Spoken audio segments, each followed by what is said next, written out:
Good. So anyway, I want to start with this particular question. Recently, I came across an article online written by a well-known New Testament scholar. I'm not going to name him. Of course, you probably know who I'm talking about. He referred to you as a quote tea leaf reader. So Right. how do you deal with such criticism? Does it ever get to you? Well, no, I'm quite used to it. I mean, bear in mind, I brought out the original analysis for that became Caesar's Messiah in the 1990s. So I've experienced quite a lot of incoherent criticism. That, in terms of how to deal with it, well, it's just an insult. I mean, the response is, to hurl an insult back at whoever came up with the phrase. I would imagine, in fact, I would be certain that it's someone who hasn't actually read my work, because the last possible criticism that would, be given against it would be that it's just tea leaf reading, and which, implies that it is just kind of parallel mania where I'm reading into text connections which are basically of my own imagination. The fact is that the methodology that Caesar's Messiah uses is really the only one in New Testament scholarship that could Mhm. actually Yeah. be falsified, has any kind of a testable system. So the way that I have kind of dealt with the kind of mental illness production of the analysis is to point out the following: that it would be very easy to just take within the system of prefiguration typology that I assert exists within the Gospels, um, to simply use for the sequence events that are the same thing. For example, the encircling of Jerusalem with a wall, or the raising of the temple, things which are literally the same event. So you can't really go very far in terms of criticizing the connection as the result of parallelmania. You could use such historical events, and then plug in simply the parallels between Josephus and the Gospels, which have been seen by other scholars and written about and are well known, and simply use those two groups as a collection, and you would certainly have a you know an intense enough relationship that the argument that it's deliberate would be almost self-evident. Um, you know, the like as an but and the important thing is, of course, what would make it self-evident is that the events are occurring in the same order. You see, this is not something which is tea leaf reading. The Mhm. sequence of events in Josephus and the Gospels is you know, it's something which is in existence. You can't really dispute it as being imagined. And when you simply align one text with the other and look at where these obvious parallels are occurring, you see they occur in the same order. And this is what shows that it's a deliberate a relationship, and you really can't dispute this.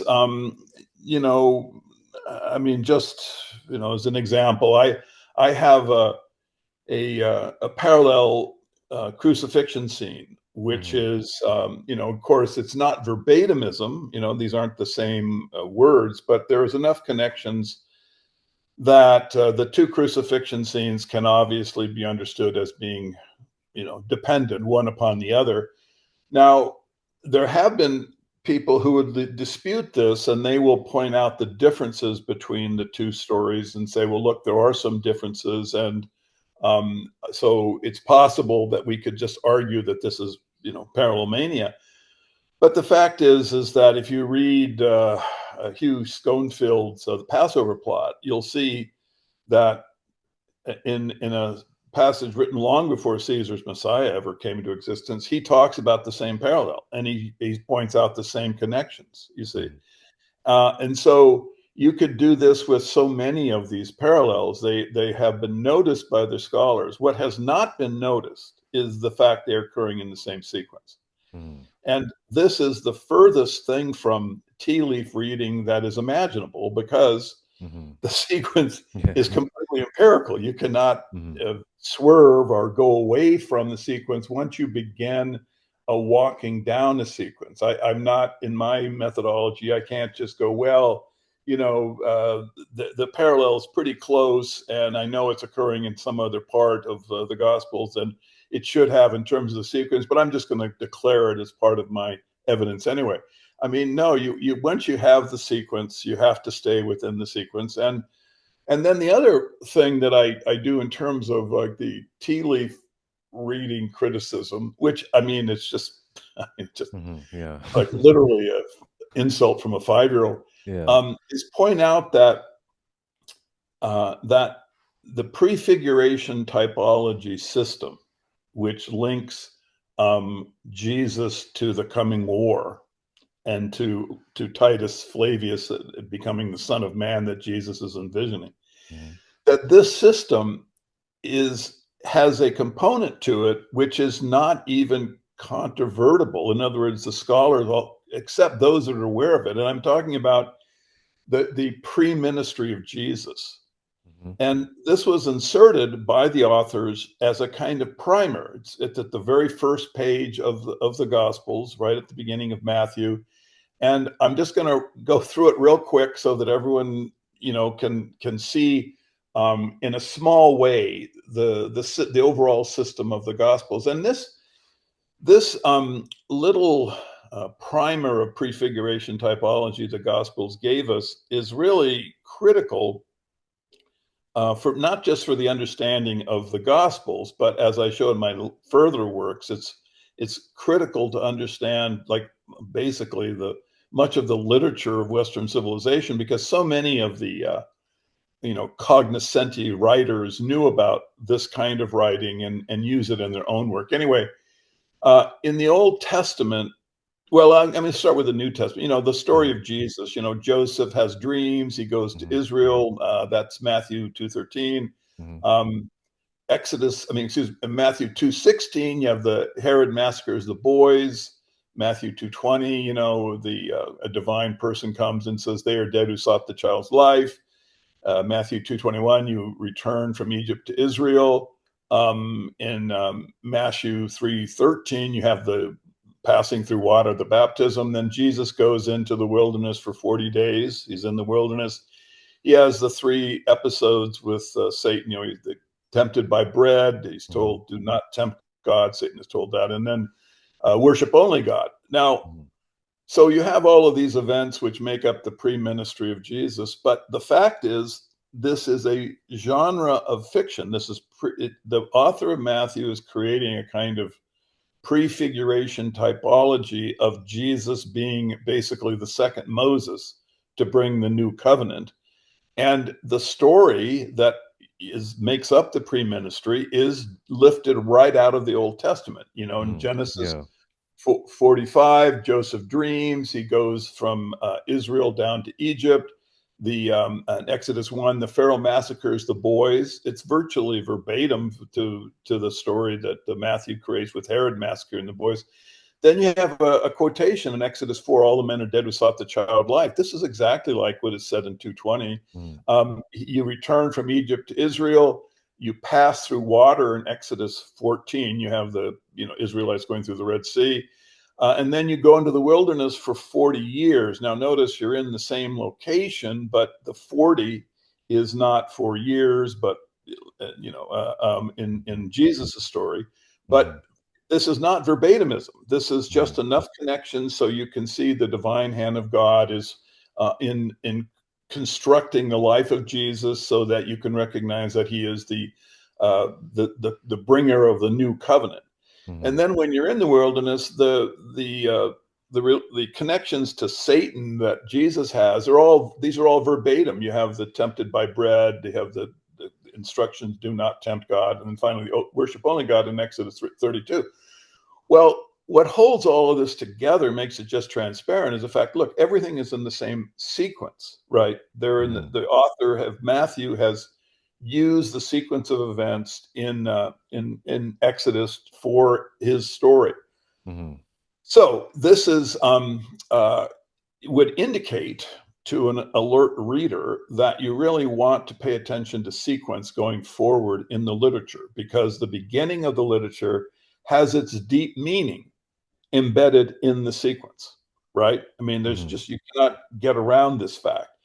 Um, it's amazing how many New Testament scholars that I deal with don't even know about the existence of this prefiguration typology in Matthew. Exactly. Because of my work, it's becoming more and more, discussed within New Testament scholars. But it's only because of me, frankly, because up until me, that even though it had been discovered by Goulder in like I don't know, 1920 or something, no Mm-hmm. one really was discussing this, even though it is so critical, because first of all, it establishes sequence as critical to Mm-hmm. understanding the deep meaning of the Gospels. But moreover, in terms of answering the questions about the historicity of Jesus, it gives you an answer that's self-evident, because prefiguration typology, the story of the Jesus's pre-ministry, is not a historical genre. The author is Mm-hmm. not writing history. He Yes, is exactly. creating, he's writing a kind of religious fiction. He's creating a prefiguration typology. And, people always ask me, well, do you really think that Jesus was historical, or fictional? I mean, what do you know? And Mm-hmm. they don't really understand that the question is basically meaningless, because you have the idea of, well, Jesus could be embellished. Mm-hmm. Well, once you accept the embellishment of the character, you don't really have any, methodology to determine Yeah. if what is embellishment and so, but the fact is, we have and since we don't have enough historical data about the character, we can't really, how are you going to disprove it? What we have is the literature. We have the literature in front of us, and we can answer the question in terms of what is the literature. The literature is prefiguration typology. Mm-hmm. And this is not historical genre. It is a fictional genre. That's what we Mm-hmm. can clearly say. So, having established the entire pre-ministry, I mean, in terms of the life of Jesus, this is like, 90% of his existence. This is all prefiguration typology, whole thing. Mm-hmm. We Mm-hmm. can demonstrate it. So this would give you the understanding of the character, even, without my analysis. However, it does establish also that sequence is critical to understanding the deep meaning of the Gospels. And until I wrote Caesar's Messiah, I am not aware of any other scholar in New Mm-hmm. Testament scholarship that has ever even questioned whether or not the sequence has any sort of meaning. Mm-hmm. Now, this is, I would say, the greatest intellectual oversight in human history. It's just catastrophic that Mm-hmm. they would not have the imagination or the discipline to critique the sequence of events in Jesus's ministry, to see if the sequence had a meaning, just as it does in the beginning of his of Jesus's pre-ministry. Anyway, had they done this, then they would have easily seen that the story of Jesus's ministry is prefiguration typology, just like his his pre-ministry is, right? They would Mm-hmm. see it because they would start to link up the historical events, like encircling Jerusalem with the wall, or the raising of the temple, or the abomination of desolation, or Mm-hmm. the declaration that now we're going to go from Galilee to Jerusalem. And then they would also plug in the stuff that other scholars had written reams of literature about. I mean, Mm-hmm. Robert Eisman talked about how similar the conclusion of the Gospels are in terms of Simon, and he said, "Gee, this is so similar. How many people could there be that Mm-hmm. have these characteristics? That the two Simons, the one in Josephus and the one in the Gospels, Mm-hmm. and you see, if sequence had been important or even considered as having meaning, then they would go, well, this is the conclusion. So let's work through it going backwards and just Mm-hmm. see, well, what else is similar? What else has meaning in terms of sequence? And they would have easily seen, had they done this, that that the historical events occurred in the same order, and then they would start to plug in the little weird parallels, the cutting down of the fruit tree, or Mm-hmm. the fishing for men, Mm-hmm. or the abomination of desolation. And once they had done this, once any alert scholar had gotten up to say 10 or 11 of these parallels, Mm-hmm. then it would have been clear that you're dealing with a system of typology that uses sequence as part of its method of communicating the meaning. Mm-hmm. And then Christianity would have collapsed, hundreds of years ago, and I wouldn't have had to gone to all of the bother of writing Caesar's Messiah. So there you have it. So you're definitely, we can say you're definitely not a tea leaf reader.